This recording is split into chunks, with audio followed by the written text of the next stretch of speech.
আপনি কি কখনো ঘুম থেকে উঠে ভেবেছেন, এই স্বপ্নটা আবার কেন দেখলাম? কখনো এমন মনে হয়েছে যে পড়ে যাচ্ছেন বা কাউকে হারাচ্ছেন, বা এমন মনে হয়েছে যে কখনো এমন স্বপ্ন দেখলেন যে এটা হয়তো বাস্তবের থেকেও বেশি বাস্তব? আজকের ভিডিওতে আমরা জানব স্বপ্ন আসলে কী, কেন কিছু স্বপ্ন বারবার আসে, আর কোন স্বপ্নগুলো একদমই অবহেলা করা উচিত নয়। আজকে আমরা সেই সমস্ত স্বপ্নের বিষয়ে জানব। আমরা সবাই কি স্বপ্ন দেখি? বিজ্ঞান বলছে প্রায় সব মানুষই স্বপ্ন দেখে, কিন্তু সবাই মনে রাখতে পারে না।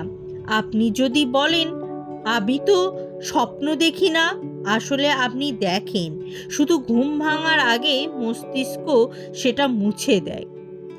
তাহলে স্বপ্ন কেন হয়? স্বপ্ন হলো মস্তিষ্কের একটা প্রসেসিং সিস্টেম। দিনে যা যা ভাবি, চেপে রাখি, এড়িয়ে যাই, ঘুমের সময় মস্তিষ্ক সেগুলো সাজাতে থাকে, হয় ভয়ে, না হয় দুশ্চিন্তায়, না হয় অপূর্ণ কথায়, না বলা অনুভূতি। এই সবই রূপ নেয় স্বপ্নে। বারবার একই স্বপ্ন দেখার মানে কি? যদি আপনি বারবার একই স্বপ্ন দেখেন, এটা খুব গুরুত্বপূর্ণ। এটার মানে হতে পারে আপনি বাস্তবে কোনো সমস্যাকে এড়িয়ে যাচ্ছেন, কোনো সিদ্ধান্ত ঝুলে আছে, ভেতরে জমে থাকা ভয় এখনো মুক্তি পায়নি। মস্তিষ্ক তখন বলে, শোনো, এটা শেষ করো, না হলে আমি আবার আসবো। নাইটমেয়ার বা খারাপ স্বপ্ন কি?